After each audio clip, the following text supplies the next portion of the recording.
Então, esse evento está sendo gravado. Quem estiver confortável em manter a sua câmera aberta, pode deixar a câmera aberta, mas caso você não esteja confortável, por favor, mantenha a sua câmera fechada, uma vez que a gente vai publicar essa conversa depois. A gente vai discutir o tema do assédio. Para fazer essa conversa conosco, a gente convidou a Luciana Silveira para bater um papo com a gente. A Luciana é Chief Compliance Officer da Nelway Tecnologia Integrada. Lá ela é responsável pela estrutura de governança, riscos e compliance da empresa.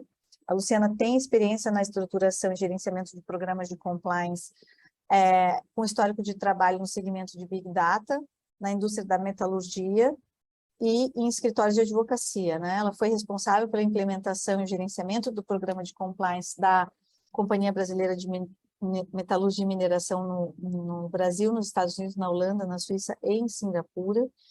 E ela apoiou empresas de médio e grande porte na implementação de programas de compliance quando trabalhava em escritório de advocacia, conduzindo investigações internas e auditorias por desvios de conduta, realizando due diligence de terceiros e avaliação de conformidade de acordo com a lei brasileira e com as maiores legislações internacionais sobre o assunto. A Luciana é doutora em Direito das Relações Econômicas Internacionais, fez doutorado de sanduíche nos Estados Unidos, foi bolsista da Fulbright, e ela é autora do livro Lei da Empresa Limpa, a nova geração de leis anticorrupção e o comércio internacional brasileiro. Luciana, é um prazer ter você aqui. Eu agradeço muito você aceitar fazer essa conversa conosco. A gente planejou que você faça uma fala inicial sem interação nossa durante esse período em que a reunião está sendo gravada, mas no momento em que você concluir a sua fala, a gente para a gravação e deixa aberto para perguntas para quem quiser bater um papo mais direto com você. Nosso chat está aberto e todo mundo é bem-vindo em mandar perguntas e questionamentos direto para nós ou direto para a Luciana, para que a gente possa fazer uma conversa depois da apresentação dela. Luciana, desculpa, passo a palavra, eu falei demais já. Então, amanhã é sua. Imagina, imagina. Eu que agradeço, em primeiro lugar, a WIT pelo convite. Acho que, para mim, é uma instituição que eu venho acompanhando já desde o comecinho. Eu trabalhei com comércio internacional há bastante tempo, então, para mim, estou lá no grupo, fico muito feliz de ver todo o debate e acompanhando, fico mais quietinha, mas para mim, só de estar no grupo é uma honra de estar ao lado de pessoas que, inclusive, para mim, são grandes inspirações. Então, para mim, estou muito feliz de poder estar aqui com vocês. Agradecer a Má também pelo convite. A gente, Má, Lu, assim, desde a época da banca de doutorado, a gente vai se falando assim. Mas fiquem super à vontade de também mandar perguntas aqui no chat, a gente depois pode ir endereçando uma delas. Acho que sem muito mais delongas, vou compartilhar aqui minha tela para a gente começar, então, o nosso tema de assédio moral.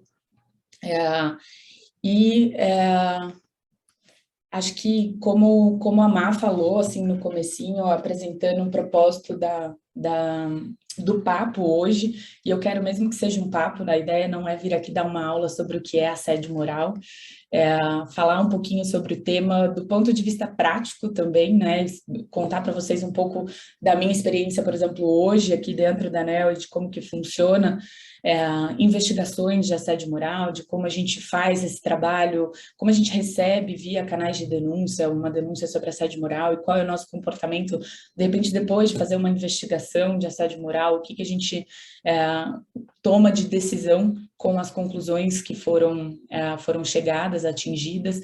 Então, acho que é um espaço importante para a gente poder falar de um tema que também é igualmente importante, que durante a pandemia também ficou muito relevante. Por um lado, algumas pessoas achavam que, de repente, o assédio moral era algo só presencial, e agora a gente estava num cenário também, todo mundo via Zoom, e como lidar com essa situação. Acho que são temas também que a gente viu muito durante a pandemia, em destaque, né? Então, acho que, passando aqui já começando a nossa apresentação, muitas vezes a gente vê a pergunta inicial, talvez, o que é o assédio moral. E aí, eu trouxe, na verdade, a definição, fazendo uma referência a assédio sexual também, para a gente ver um pouquinho da diferença de a gente definir o assédio. Porque para o assédio sexual, a gente tem uma definição em lei muito clara. Então, a gente consegue ver, até pegando que grande parte das pessoas, acho que se não a maioria advogadas, na letra da lei a gente consegue identificar os elementos necessários para a caracterização de um assédio sexual, que a gente vê ali pelo Código Penal, definido como ato de constranger alguém, e aí o que é o constranger? A gente tem já definições muito precisas do que é esse constrangimento, o intuito de obter a vantagem, qual foi a vantagem, o que é essa vantagem ou esse favorecimento sexual, também já tem, tanto em doutrina quanto decisões judiciais, uma clareza muito grande em relação ao que são esses elementos. Mas quando a gente fala em assédio moral, não existe uma legislação que determine quais são os critérios especificados ali em relação ao que é assédio moral. Então, quais são esses elementos? Existe um projeto de lei, tá, para inclusão no Código Penal de um artigo sobre a definição do assédio moral, caracterizando o assédio moral como um crime, e nesse projeto de lei o intuito é ter a caracterização como assédio moral o ato de praticar reiteradamente contra o trabalhador um ato hostil capaz de ofender a sua dignidade ou causar-lhe dano físico ou psicológico. E aí aqui alguns fatores já se destacam, né? Para mim, alguns elementos já se destacam. Quando a gente tem o praticar, existe uma intenção. Quando a gente tem o reiteradamente, um ato só não é suficiente. Quando é ao trabalhador, é dentro de uma relação de trabalho. Quando é ofensa, a ofensa também está muito relacionada a que a minha percepção, eu me senti ofendido. E aonde estão os elementos, se a gente até lembra lá um pouco dos crimes que a gente tem, que às vezes são associados a assédio moral, ameaça, eu me senti ameaçado, injúria, eu me senti injuriado, difamação, eu me senti difamado.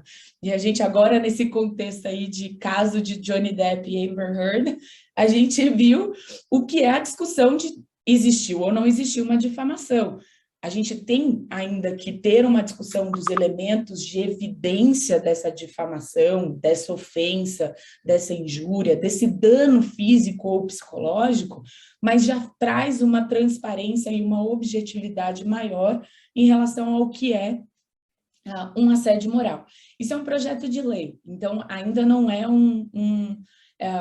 uma referência legislativa ou normativa que poderia ser utilizada aqui como uma situação excludente de algo não é assédio moral, porque a lei prevê XYZ. Mas já é uma referência, eu acho, pelo menos, interpretativa, relevante para a gente levar em consideração. Eu trouxe aqui uma outra definição que também está, na minha opinião, muito alinhada com o que se pretende ter ali no projeto de lei, é uma definição do Instituto de Pesquisa de Risco Comportamental, é o IPRC, é um instituto que eu acho super interessante, a visão deles é um pouco diferente dos cursos de compliance que a gente vê no mercado, que são focados no programa de compliance. O Instituto, o IPRC, ele tem uma visão mais focada no risco do comportamento humano. Então, quem é o perfil da pessoa que pratica o assédio, quais são os elementos na personalidade da pessoa que trazem uma maior propensão ou não à prática de um desvio de conduta. E para o assédio moral, o que eles trazem aqui são alguns exemplos. E que a gente já ouviu bastante, né, de pessoas dessa geração de agora, a gente vê aquela questão de choque geracional. Hoje, antes o bullying era visto como uma coisa, hoje o bullying é visto como algo completamente diferente. a violência já, o bullying antes talvez fosse aquela chateação no colégio, etc., que todo mundo passou e todo mundo tinha que passar, era uma fase da vida.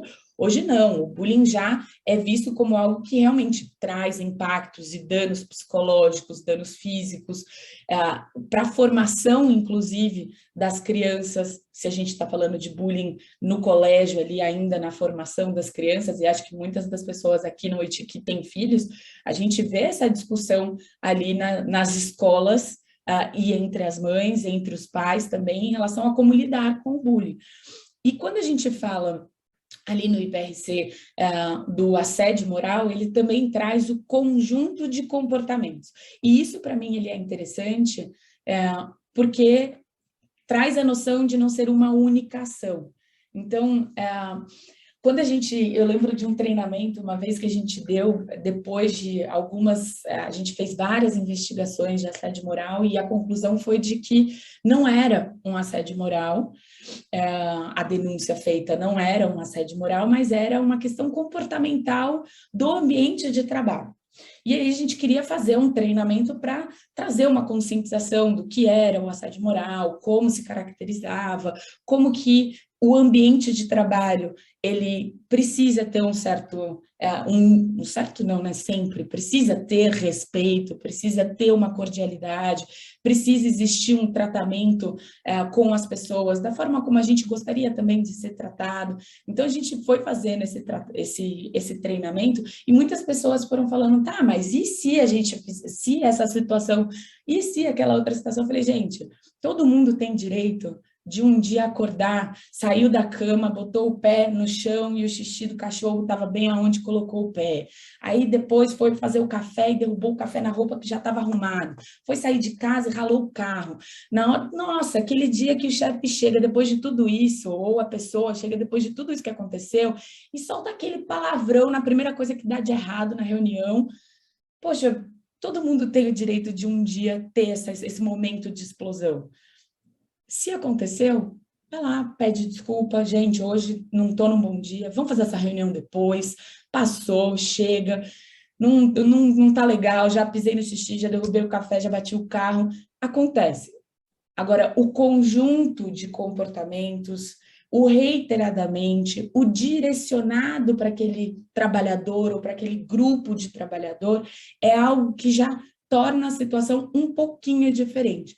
Então, a gente fala muito da zona cinzenta na avaliação do assédio moral, que a gente tem o comportamento, que às vezes é um comportamento mais rígido, é um comportamento mais enérgico, é um comportamento mais impositivo. Quando ele se torna, talvez, um assédio moral? Como a gente diferencia essas duas situações? E aí tem, acho que aquela coisa de advogado do depende e tem que analisar o caso a caso. A gente não vai ser só a situação das palavras, da agressão verbal. A gente tem atitudes veladas, às vezes, que são, sim, caracterizadas assédio moral. Eu já tive situações, por exemplo, de ver na prática um gestor que conscientemente ele gerava as metas, que eram metas inalcançáveis para aquela pessoa, porque ele queria que aquela pessoa pedisse demissão.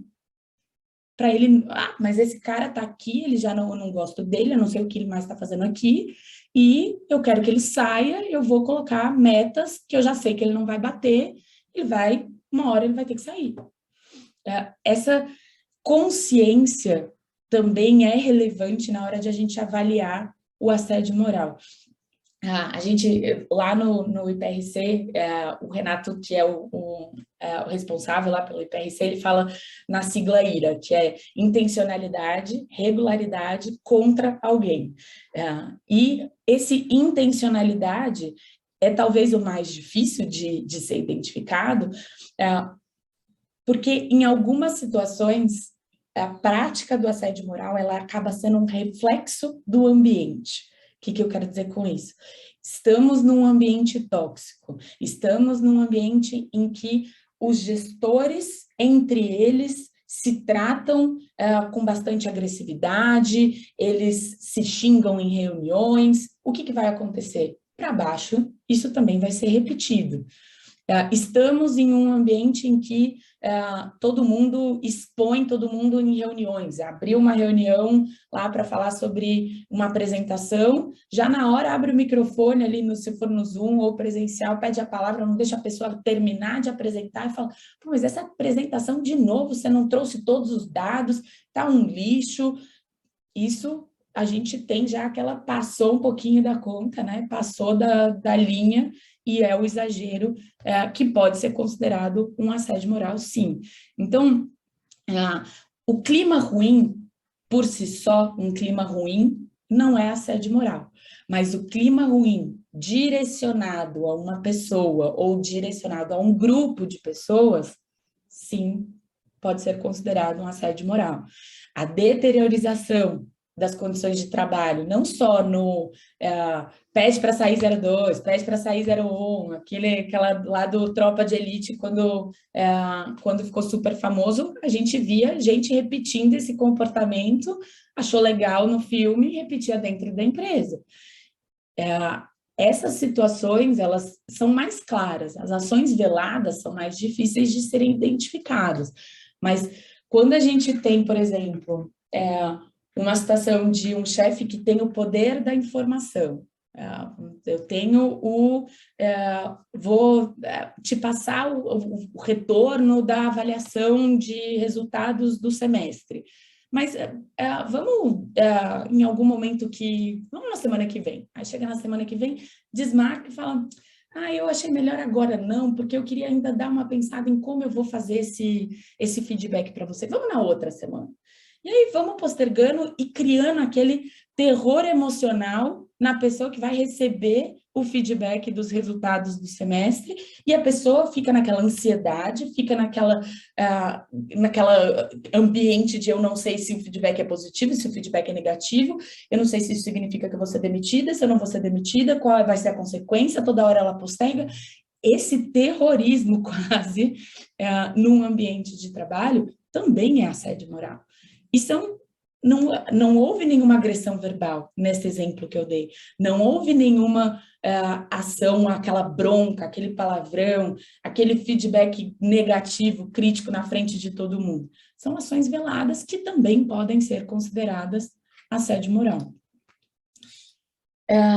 E aí, quando a gente fala, então, em quais são os tipos, né? Porque automaticamente a gente, ou talvez pelo fato de o mais comum dos tipos de assédio ser o assédio descendente, né, que é o do profissional hierarquicamente superior com um subordinado, esse é o mais comum, todo mundo acha que só isso é assédio.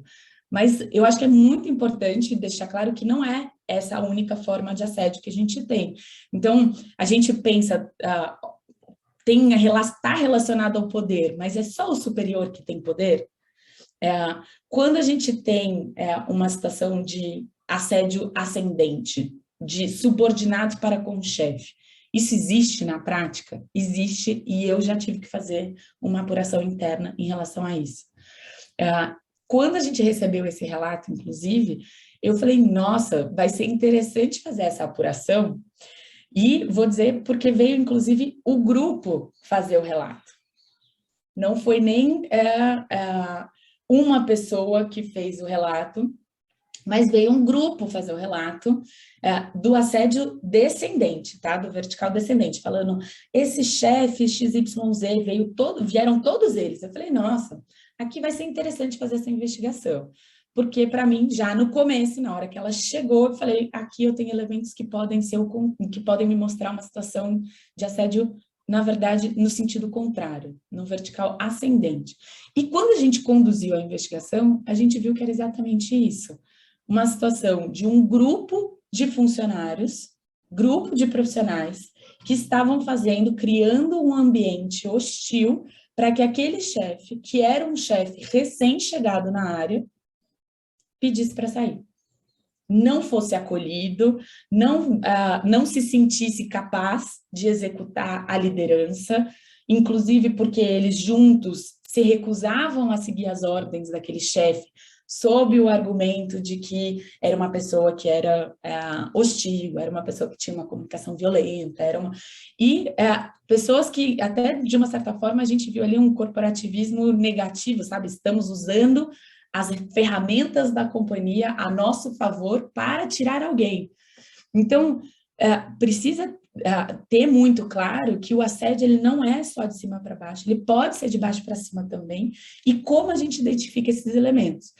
Existe o assédio moral também horizontal, que é a situação quando o assédio é entre profissionais que ocupam a mesma função hierárquica. Então, entra naquela reunião e um está sempre alfinetando o outro, um está sempre falando coisa do outro na reunião, ou por fora, entre os outros colaboradores, tem sempre aquela exposição negativa, falando mal daquela pessoa, trazendo aquela fofoquinha para poder prejudicar. Isso pode atingir um nível de, sim, assédio moral. Pode ter começado como um conflito e escalado para um assédio. E o coletivo, o assédio moral coletivo, a gente tem quando a conduta do assédio ela é praticamente difundida na organização de uma forma em geral. E o caso, acho que mais emblemático aqui que a gente teve foi de uma empresa que era assim, departamento de vendas, se não batia-se meta, deitava num caixão, no fim do dia, no fim do mês ali do semestre, no fim do ciclo, deitava no caixão porque o colaborador não tinha atingido a meta e era uma exposição extremamente vexatória na frente de todo o grupo de trabalho. Então, isso e coletivo por quê? Porque não era só, era aquele colaborador que sempre, na comunicação do chefe ou com os colegas, não, era tipo, qualquer pessoa que não batesse a meta na área de vendas, essa era como se fosse a regra do ambiente de trabalho. Então, esses são os principais tipos de assédio que a gente vê e que são importantes de a gente ter em consideração para não ficar só naquele de cima para baixo. E trouxe aqui também um pouco do que a gente vê hoje, justiça do trabalho, né? Tudo bem que a gente não está num sistema que toda decisão judicial vai ser levada como um precedente, mas é importante a gente ter a referência para que a gente possa saber como a gente lida na justiça. E por que na justiça? Porque a gente pode ter um assédio moral que vai ser definido não só dentro do compliance da empresa, mas também que escale para o assediado potencialmente trazer o caso contra a empresa na Justiça do Trabalho.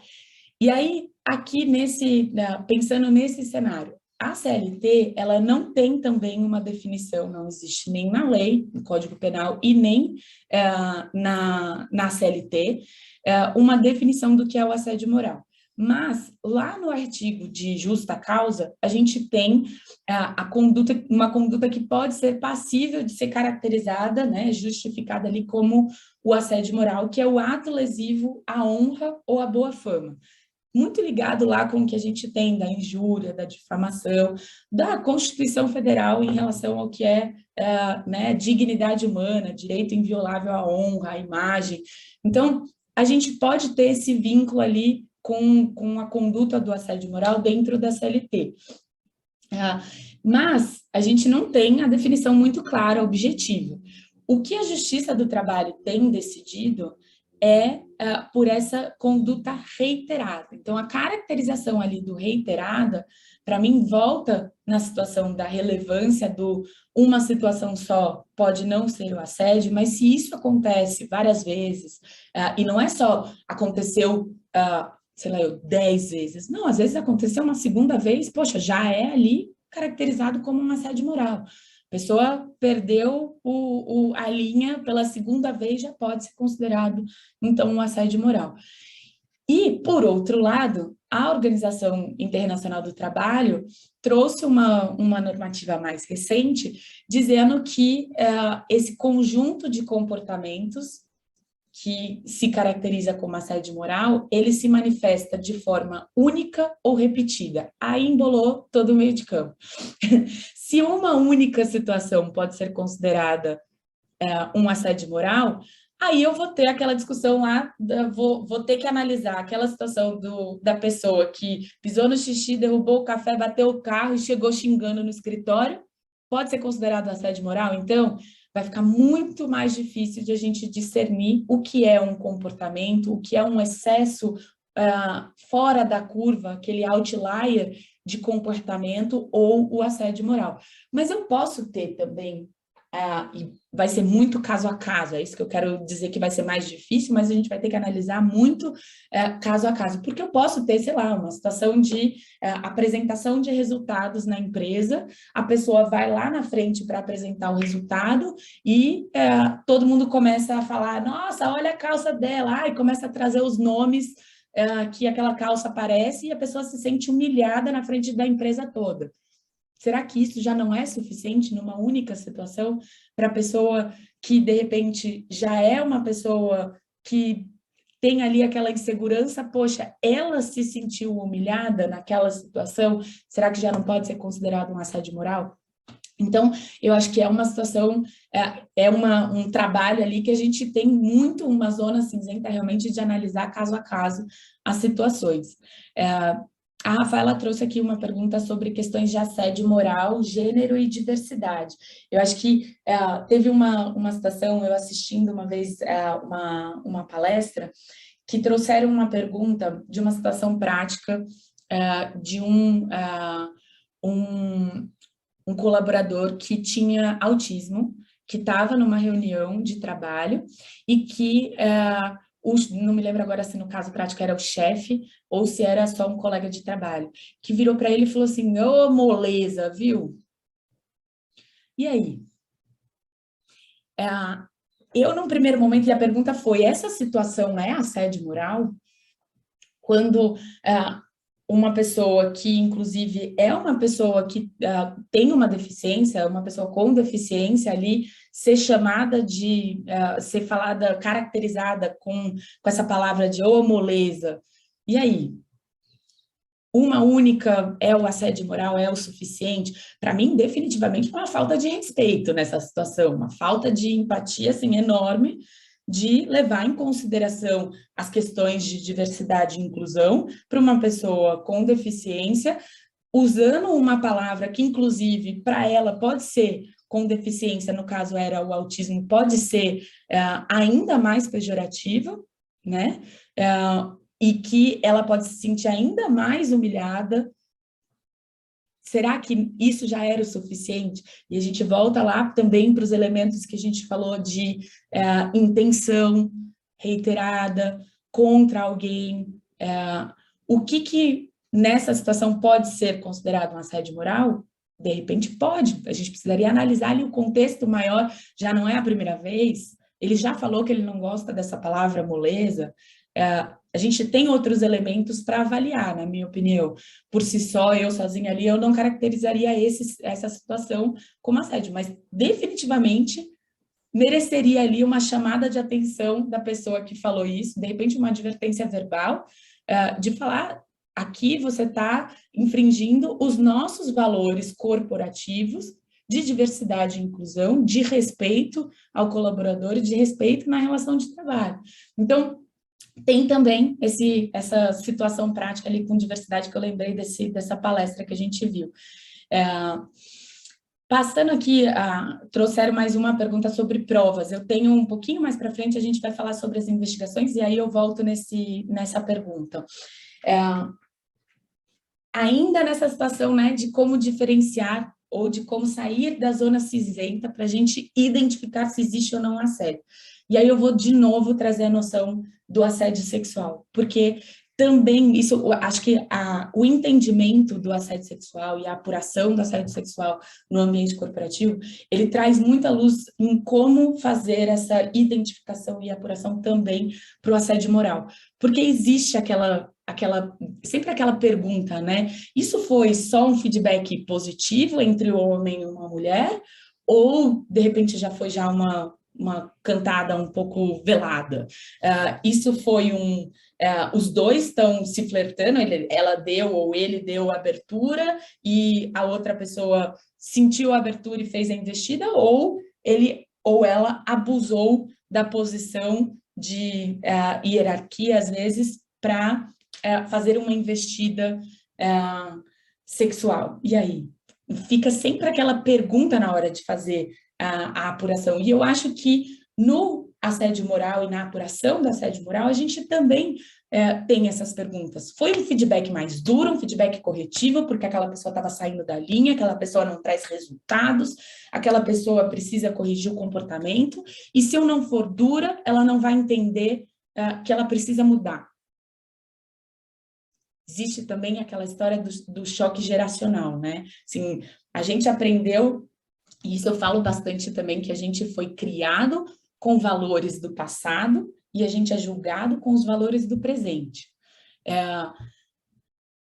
A gente, às vezes, aprendeu na gestão de um chefe ou uma chefe que era extremamente dura, que gritava, que às vezes até usava palavrões, xingava quando uma petição estava horrível. Nossa, leva embora essa petição aqui que não dá nem para começar a corrigir. E aí, agora, na hora que a gente, como chefe, vai fazer a gestão, esse comportamento, ele é aceitável no ambiente de trabalho hoje? Eu vou só replicar a forma como eu aprendi? Eu preciso ter esse nível de consciência na hora de trazer esse tratamento. Mas isso não significa que o feedback corretivo não possa e não deva ser dado. Gestão de resultados precisa acontecer. Gestão de pessoas em questões comportamentais precisa acontecer. Então, onde está o equilíbrio? E aí é a hora que a gente também vê essa questão do equilíbrio e da zona cinzenta do assédio moral. É difícil? Sim. É difícil de lidar e, às vezes, de identificar a gente. Será que a gente está cruzando essa linha? Será que agora eu estou sendo muito enérgica e quem tem um perfil mais incisivo, quem tem um perfil mais duro, às vezes a gente tem que se controlar mais. Eu me coloco nesse grupo. Então, como a gente vai lidar com essa situação na prática de um chefe que, às vezes, é aquele chefe mais tradicional, aquele mais antigo, que já está na empresa, às vezes, há mais de 20 anos, e que sai dando feedback à torto e à direito, falando para todo mundo, se você não aguenta, então pede para sair. Será que ele não tem que se ajustar também? E qual é a cultura da empresa? Isso é muito importante. A cultura da empresa e qual é o ambiente na qual aquela conduta se insere. Óbvio que se a gente estiver falando de um ambiente tóxico, se a gente estiver falando de um ambiente que tem toda essa sensação de não poder se pronunciar, de não poder falar que errou, de não poder levantar a mão, de não poder contestar o chefe, isso é ruim num ambiente de trabalho e não deveria acontecer. Agora, será que a cultura da empresa é uma cultura mais dura de gestão de resultados e quem não entrega é desligado e tem que dar sim feedback e tem que dar sim chamada de atenção? Como que a gente equilibra essas duas coisas? A visão de como a gente trata as pessoas e como o comportamento, o tratamento com as pessoas pode, às vezes, se tornar um risco de a conduta ser caracterizada um assédio moral. E aí é a hora que a gente lida, então, com o que é a consequência desse risco se materializar. E a consequência desse risco se materializar é a gente ter processos judiciais, a gente ter indenizações, a gente ter uma mancha na reputação da empresa e uma situação que pode, inclusive, escalar para uma crise. Igual a gente tem o conflito que igual a gente tem um conflito que pode escalar para um assédio moral, o assédio moral também pode escalar para uma crise reputacional. A gente viu há um tempinho atrás, não faz muito tempo, essa situação aqui, que acho que virou headline de não sei quantos jornais aqui no Brasil, que era uma situação que era interna de uma empresa, escalou para uma crise e uma crise reputacional no mercado, de questionamentos, inclusive, de eu quero ou eu não quero trabalhar numa empresa assim? Vale a pena trabalhar numa empresa assim? Vale a pena eu vender a minha saúde psicológica para estar num ambiente desse jeito? Isso é uma das consequências que pode acabar acontecendo quando a gente não tem uma tratativa adequada do assédio moral. E aí, o que é, então, tratativa adequada do assédio moral? Como a gente lida com essa situação do assédio na prática? É fácil a gente falar, um código de ética e conduta precisa ter a previsão ou qualquer outra política. Existem empresas que, inclusive, o tema é tão importante que criam uma política sobre assédio moral. Essa, eu diria, na minha opinião, é a parte fácil do trabalho. Criar a política é a parte fácil. O primeiro passo que começa a se tornar um pouquinho mais difícil é quando a gente tem as ações de comunicação e treinamento sobre a política. Porque a gente precisa disseminar dentro daquele ambiente qual é a regra. Eu preciso falar para os meus colaboradores qual é a conduta esperada deles e o que, caso eles não façam, pode acontecer. Qual é a consequência, a gestão de consequências por não agir conforme o esperado. Eu preciso também ter um incentivo para que as pessoas denunciem práticas. Não é só o assediado que denuncia a prática de assédio moral. Se eu presencio numa reunião uma situação de assédio moral, eu posso denunciar esse assédio moral. Inclusive, quando a gente faz investigações de assédio moral, uma das coisas que é super importante de fazer é a gente chamar pessoas que presenciaram aquela situação de assédio, para que a gente possa ter uma visão mais holística, aquele quebra-cabeça, a visão completa de como outras pessoas perceberam aquela situação.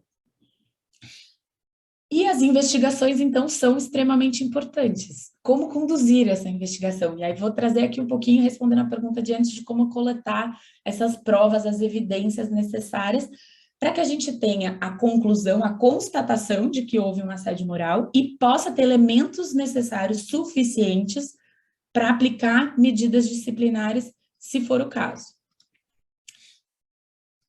Então, falando em políticas, o que eu mencionei, que talvez, na minha opinião, é a parte fácil, começar pelo código. O código é a Bíblia dentro da empresa, vai ser um código de ética e conduta, é a Bíblia de como os colaboradores devem se comportar. Aqui na ANEEL a gente tem muito claro ali quais são, não só a palavra, a expressão assédio moral, mas a gente explica como deve ser a relação de trabalho, para que não tenha dúvida em relação ao que é o conceito assédio moral. E isso eu super recomendo, porque só a expressão não aceitamos a prática de assédio moral dentro do nosso ambiente, das nossas relações de trabalho. Primeira coisa que as pessoas vão se perguntar é, será que essa situação que eu acabei de passar é ou não é um assédio moral? Então, deixar claro também nas políticas o que é a conduta em si que não é aceita como assédio moral.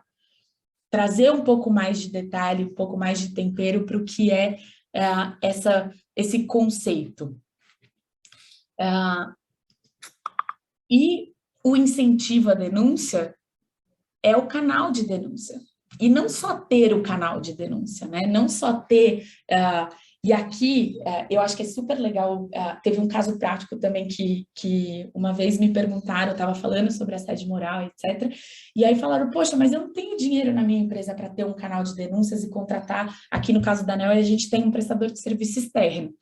A gente contrata, ele fica aberto de segunda a sexta, tem um e-mail, tem um telefone para as pessoas fazerem o relato, tem uma pessoa que atende o telefone, não sou eu que atendo o telefone, tem uma pessoa que atende o telefone para receber o relato, registra lá no canal, a pessoa pode entrar na internet também e fazer o relato de qualquer desvio de conduta, né? Não só de assédio moral.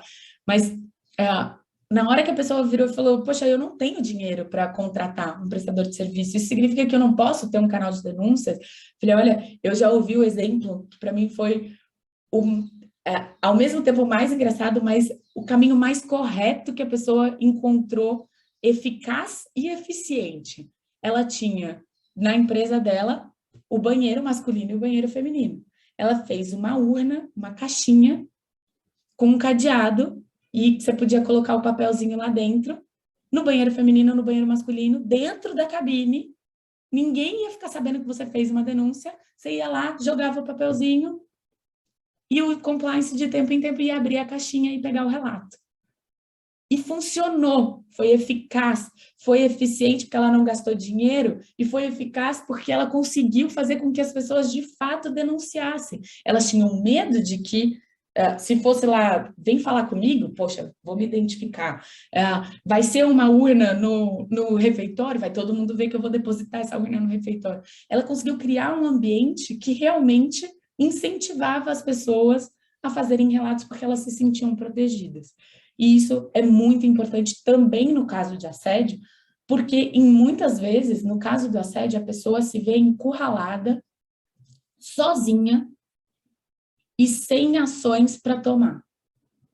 Eu não sei mais o que eu posso fazer, eu estou sofrendo sozinha. Ninguém está vendo o que está acontecendo. E o incentivo ao canal, o incentivo à denúncia, o incentivo à denúncia de forma anônima é muito importante para mostrar que existe uma saída para esse lugar que a pessoa que está sofrendo o assédio às vezes se encontra. E, principalmente, quando a gente está falando de assédio, já dei vários exemplos aqui. Cada caso é um caso. Por isso, a investigação, a apuração de um relato de assédio moral, ele precisa ser muito bem planejado. A gente precisa determinar com quem a gente vai falar, o que a gente vai fazer. Eu digo a área de compliance que vai fazer essa apuração, né? Então, quem são as pessoas-chave que eu preciso falar, o que eu preciso olhar em um caso de assédio moral, evidências escritas ou documentos que provam aquele assédio moral são muito difíceis, mas agora na pandemia elas se tornaram mais fáceis, porque a comunicação ficou muito assíncrona. Então a gente teve um monte de gente deixando mensagem, um monte de gente nas reuniões que eram gravadas, e isso acabou tornando mais fácil a evidência documental da apuração. Mas é difícil. Antes da pandemia era quase impossível ter uma evidência documental. E isso faz com que a investigação de compliance numa apuração de assédio moral fique muito mais difícil e baseada em evidências circunstanciais. É a entrevista, é a opinião de uma pessoa somada à opinião da outra, é a percepção do ambiente, e isso também, pelo fato de ser conversado, entrevista, evidências que a gente coleta das pessoas, é muito, mas muito importante a confidencialidade, tanto do recebimento da denúncia, quanto da apuração que está sendo conduzida, quanto da conclusão. Todos esses steps de uma apuração interna, eles precisam ser protegidos pela confidencialidade. Imaginem um caso que eu recebi um relato e todo mundo ficou sabendo que esse relato foi feito. Quem que vai fazer um outro relato? Quem que vai fazer o segundo relato?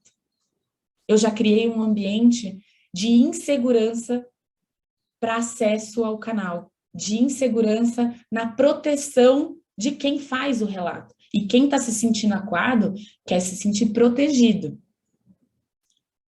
Então, ele precisa dessa confidencialidade como um incentivo ao reporte de um assédio.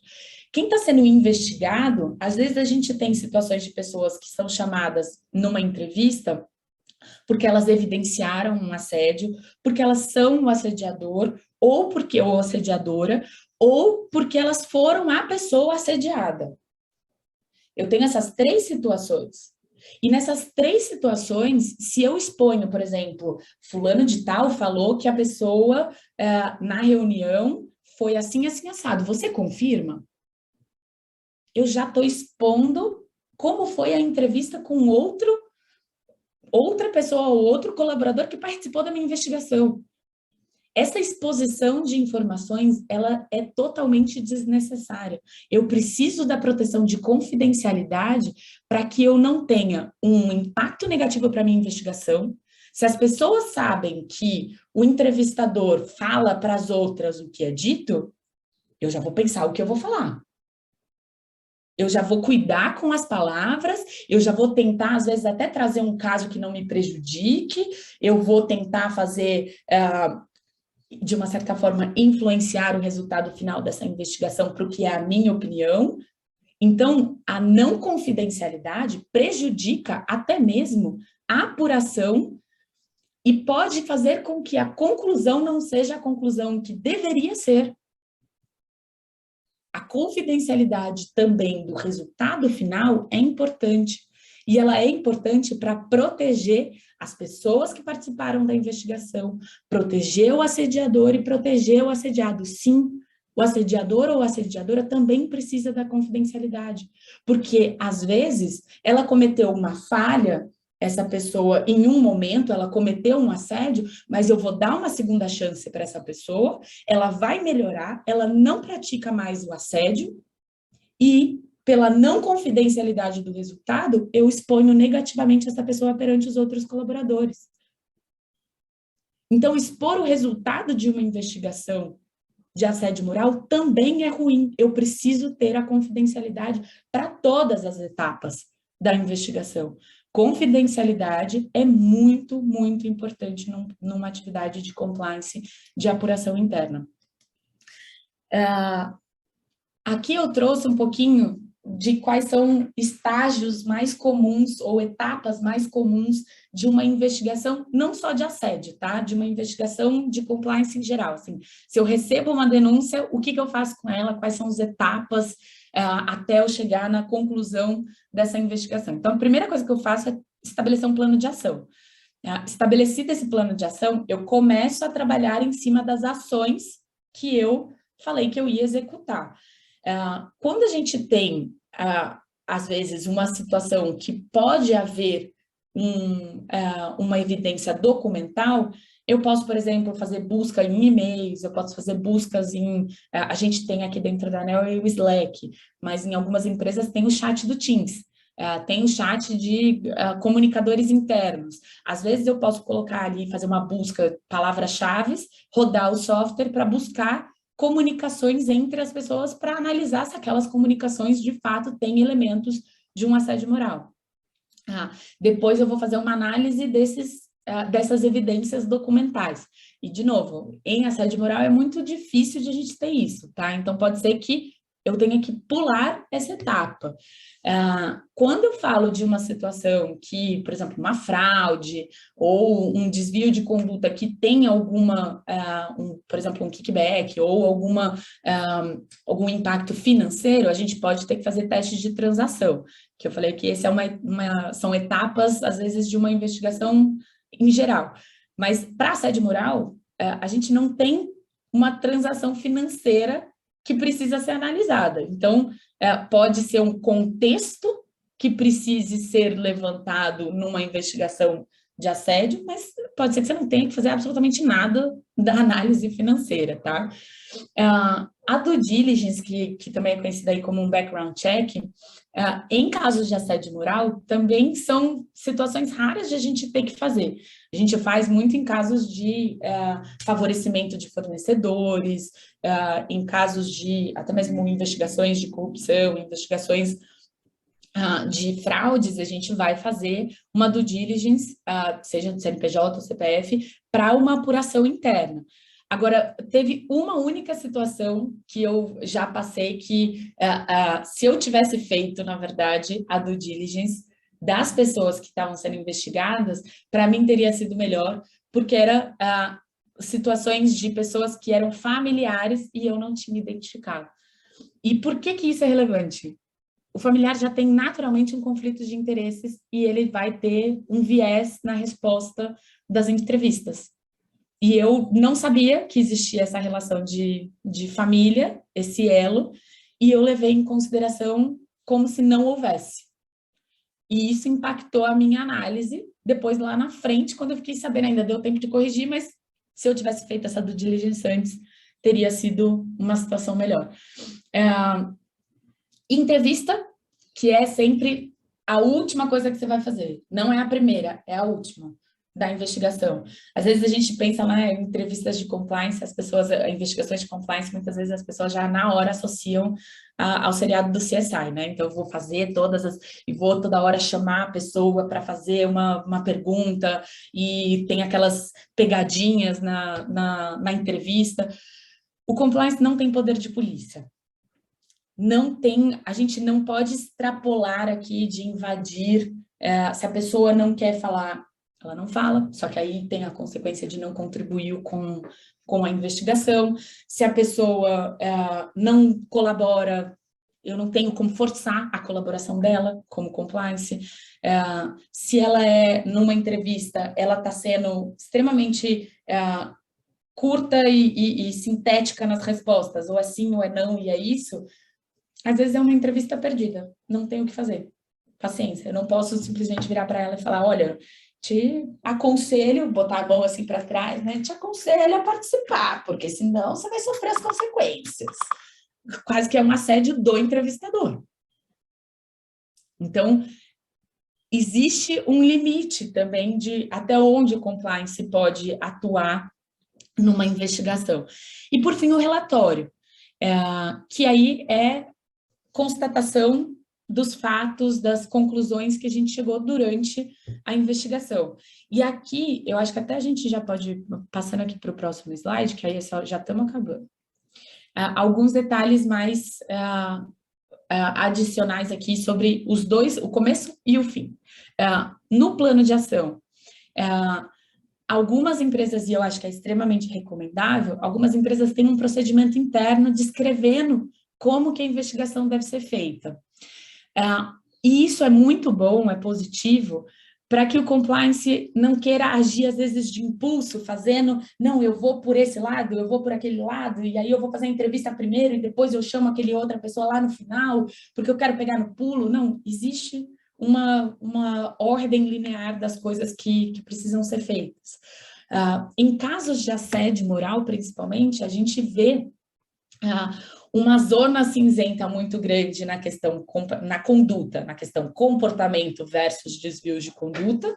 Então, isso foi só uma questão comportamental e é um assunto de recursos humanos, ou essa conduta, ela cruzou a linha, é um desvio de conduta, foi um assédio moral, e a competência é, então, do compliance.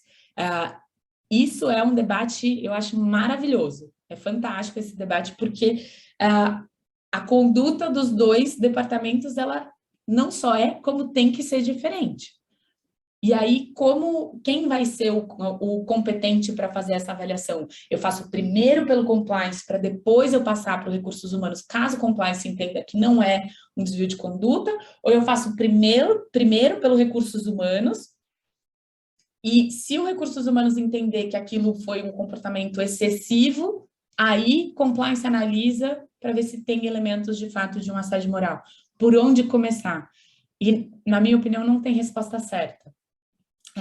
A gente pode ter os dois, eu já vi empresas que têm os dois caminhos, eu já vi empresas que fazem todas as investigações de assédio só dentro de recursos humanos, compliance não se envolve. Eu já vi empresas que fazem 100% dentro de compliance, e aí depois, no final, se não foi assédio, encaminha para recursos humanos e também não se envolve em absolutamente nada.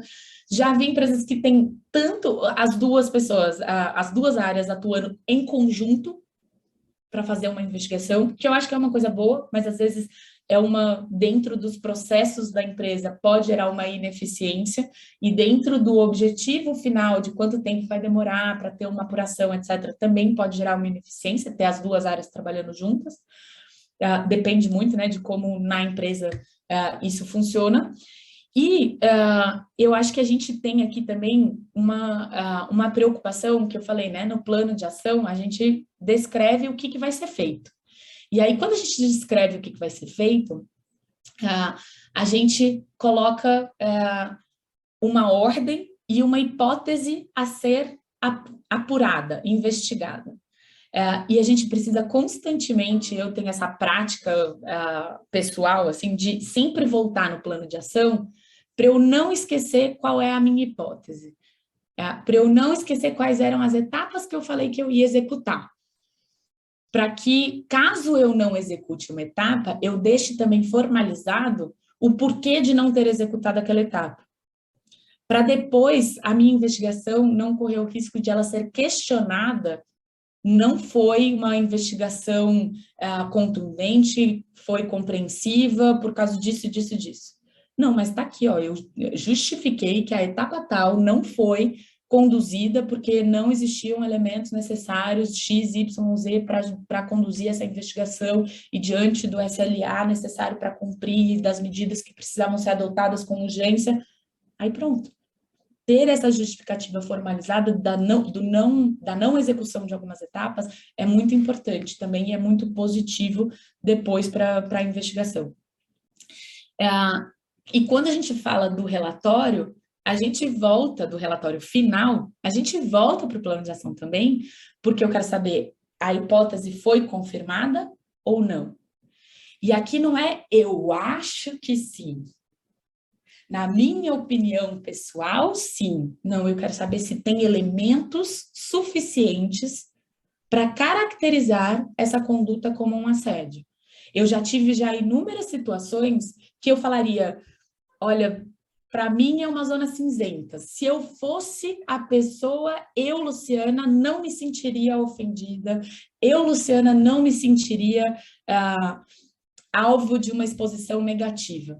Mas eu conversei com essa pessoa e eu vi o quanto ela está abalada, eu vi o quanto ela se sentiu humilhada, eu vi o quanto ela está agora, assim, perdeu o rumo no trabalho por conta dessas situações. Para mim seria uma zona cinzenta, mas eu vi todos os elementos para aquela pessoa foi considerado um assédio moral. E isso é também a imparcialidade. Isso é também...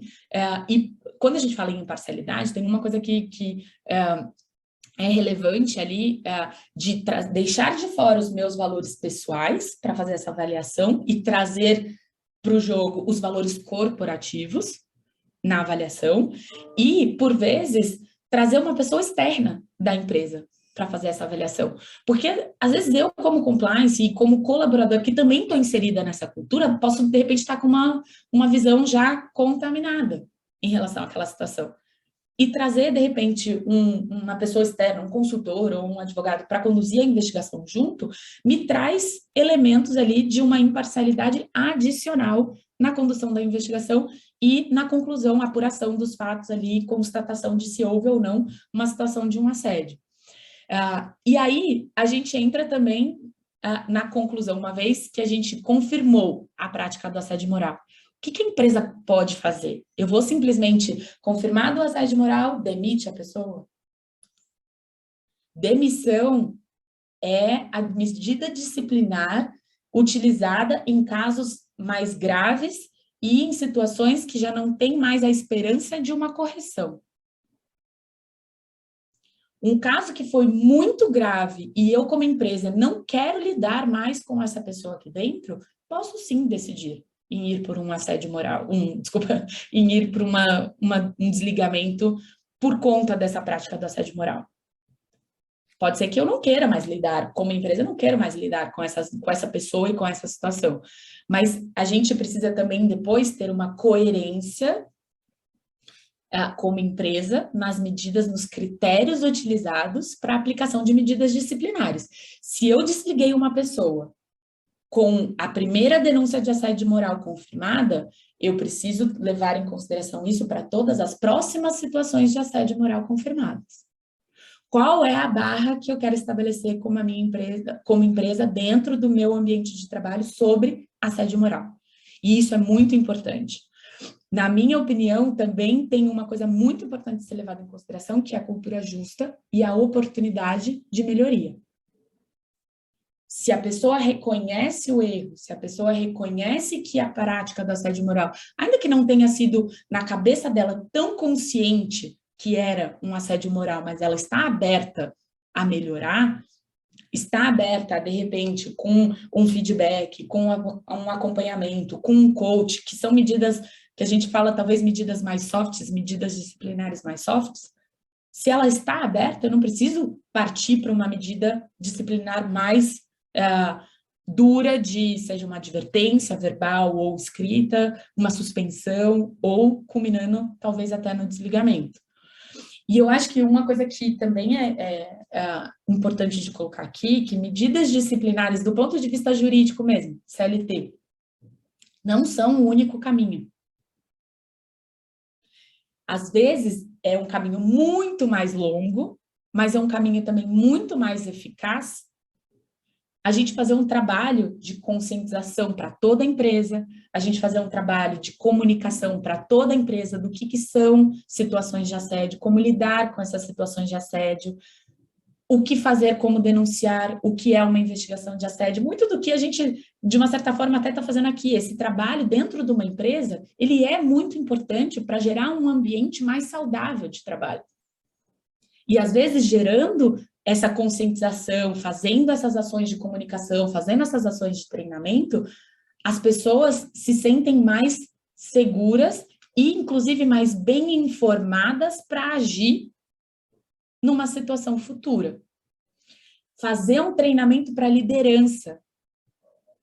Como os líderes devem atuar em relação a choque geracional. Como os líderes devem atuar em feedbacks mais duros e construtivos. Como fazer um workshop com a liderança. Hoje a gente vai aprender a dar feedback construtivo. Vamos lá. Vamos fazer esse exercício. É uma forma de ensinar sobre assédio, sem necessariamente só falar sobre assédio. E isso, respeito, comunicação não violenta, ética, tudo isso é uma coisa que pode ser passada como um treinamento para a liderança. Também, já que o mais comum dos tipos de assédio que a gente viu lá no começo é o do líder para o liderado, focar no treinamento da liderança também é uma forma de você lidar com um assédio sem ser via medida disciplinar.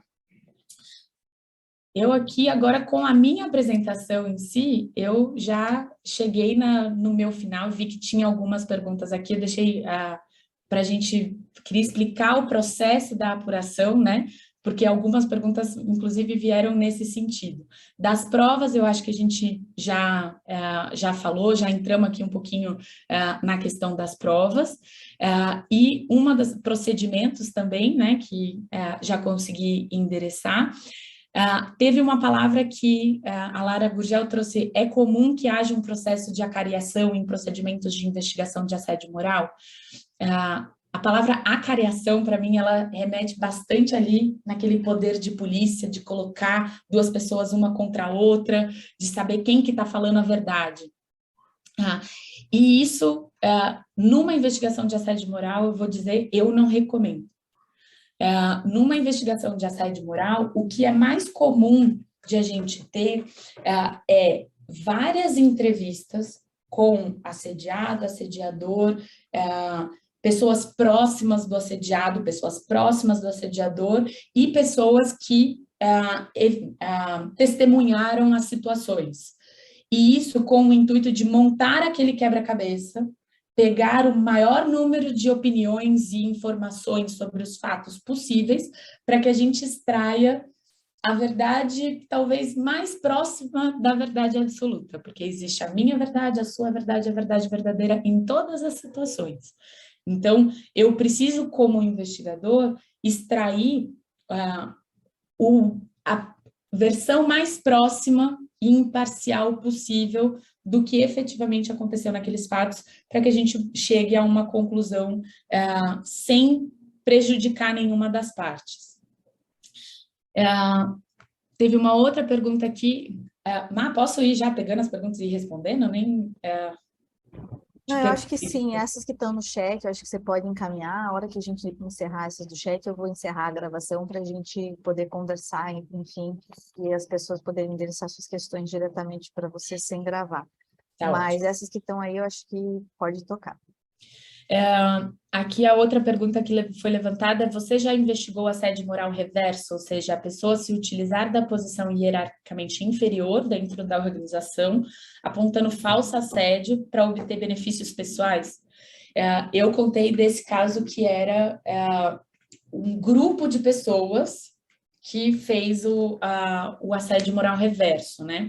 Mas aqui nessa pergunta eu acho que tem duas coisas que são duas situações distintas, né? Tem o assédio moral reverso, de uma pessoa realmente, da pessoa que está abaixo hierarquicamente, ser o assediador ou assediadora, e isso acontece.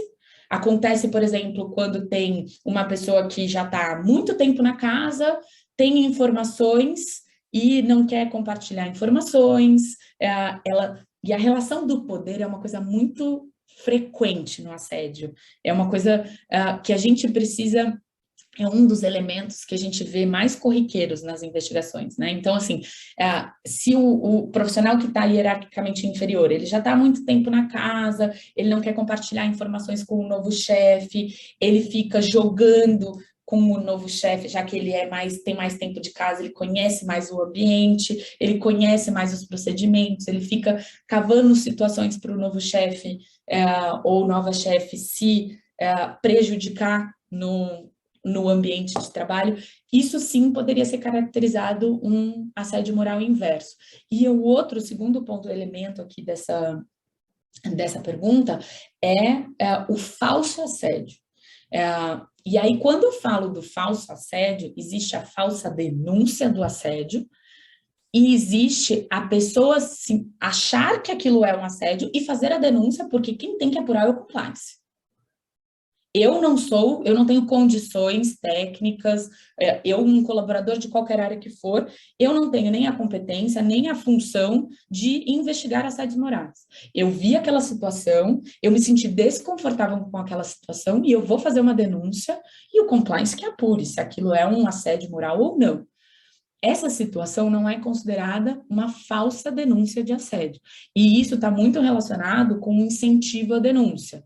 Eu preciso incentivar as pessoas a fazer denúncia, mesmo das situações que elas não tenham clareza ou certeza do desvio de conduta. Porque quem tem que ter essa clareza é o Departamento de Compliance depois de conduzir a investigação. Na dúvida, faça a denúncia. E a falsa denúncia, aí sim, é uma coisa que, inclusive, precisa ser punida tal qual o desvio de conduta. Fazer denúncias falsas com o objetivo de obter resultados pessoais, benefícios pessoais, é um desvio de conduta por si só. É um mau uso do recurso da empresa, é um mau uso do canal de denúncias com o objetivo de obter um benefício pessoal e precisa ser reprimido. É um desvio de conduta que também precisa passar por uma apuração, se aquela denúncia, se ela sabia que era uma denúncia falsa, se ela queria fazer, e isso eu já investiguei também, não de assédio moral, mas era uma falsa denúncia para prejudicar a pessoa, porque queria que a outra pessoa fosse demitida, porque ficou com raiva dela ter sido promovida. Isso também é desvio de conduta e precisa ser apurado. Uma outra pergunta, quando você chega no resultado da investigação, você divulga para as partes assediado e assediador que a investigação ocorreu e os resultados? Não. Resposta curta e grossa, não. Compliance não tem obrigação e, na minha opinião, não deve, até pelo dever da confidencialidade, compartilhar os resultados, seja do assediado ou do assediador, seja com o assediado ou com o assediador, do que foi feito. Existe, e aí sim a gente compartilha resultados, uma linha de reporte, que até estava ali no slide anterior, a gente tem aqui dentro da ANEEL, a gente tem um comitê de governança, riscos e compliance. E aí, para o meu comitê de compliance, eu preciso reportar a investigação que foi feita e as conclusões que foram chegadas, até com a recomendação de compliance em relação ao que deve ser feito sobre aquela conclusão. Então, vamos supor num caso de assédio, vamos supor, a terceira vez que a gente tem uma investigação de assédio moral confirmado em relação a essa pessoa. As outras vezes eu trouxe o caso para o comitê de GRC, eu trouxe uma recomendação, eu vou lá e na terceira vez quero recomendar, inclusive, uma medida mais dura, disciplinar em relação àquele colaborador assediador. ou assediadora. Eu tenho que trazer mais elementos, porque quanto mais dura também, quanto mais... e principalmente se a gente estiver falando de um desligamento por justa causa, preciso ter todos os elementos ali bem claros para justificar essa recomendação. E aí pode ser que eu traga mais informações sobre o resultado. Como que eu trago mais informações? Eu, inclusive, por muitas vezes, eu trouxe trechos da entrevista, entre aspas, e falava entrevistado 1, entrevistado 2, entrevistado 3. Em nenhum momento eu compartilho, mesmo com o comitê de GRC, o comitê de GRC não precisa saber quem foi que falou isso. E parte, de novo, lá da confidencialidade, parte do criar um ambiente propício de diálogo e de denúncia, é eu garantir essa confidencialidade até mesmo dentro da minha linha de reporte. Quem é o assediado ou o assediador, pode ser que pelo conteúdo do relato fique muito claro e as pessoas dentro do comitê de GRC saibam quem são, saibam que esse assediador, de fato, foram encontradas evidências necessárias e aí, dentro do comitê de GRC, todo mundo vai saber quem é o assediador e que a conclusão foi positiva. Mas o resto da empresa não precisa saber. O assediado, nesse caso, talvez ele fique sabendo por conta da medida disciplinar que foi adotada, mas eu também não preciso virar para ele, ter uma reunião e falar, conduzir a investigação assim, assim, assado, a conclusão foi essa, e a medida disciplinar adotada foi ABC. Para o assediado, o que é importante ser dado de feedback é o compliance recebeu o seu relato, o compliance adotou as medidas necessárias e o seu relato vai ser encerrado. Pronto, não preciso dar mais detalhes do que isso, mesmo numa investigação de assédio. Você já apurou, outra pergunta aqui, você já apurou o caso de gestão por injúria, ainda que inicialmente denunciada como assédio e após verificada a hipótese da gestão por injúria? Eu, pessoalmente, Ju, nunca tive essa situação. Já teve, assim, eu tive que obviamente era um advogado. Foi um advogado que trouxe como sendo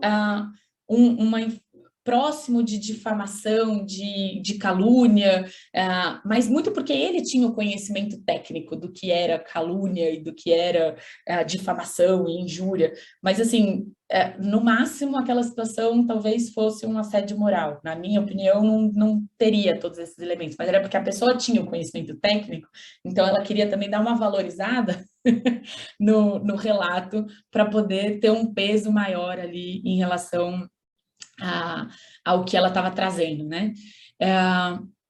Uma outra pergunta que trouxeram aqui, quais são os riscos legais e financeiros para a empresa quando ela não conduz de forma assertiva uma investigação de assédio?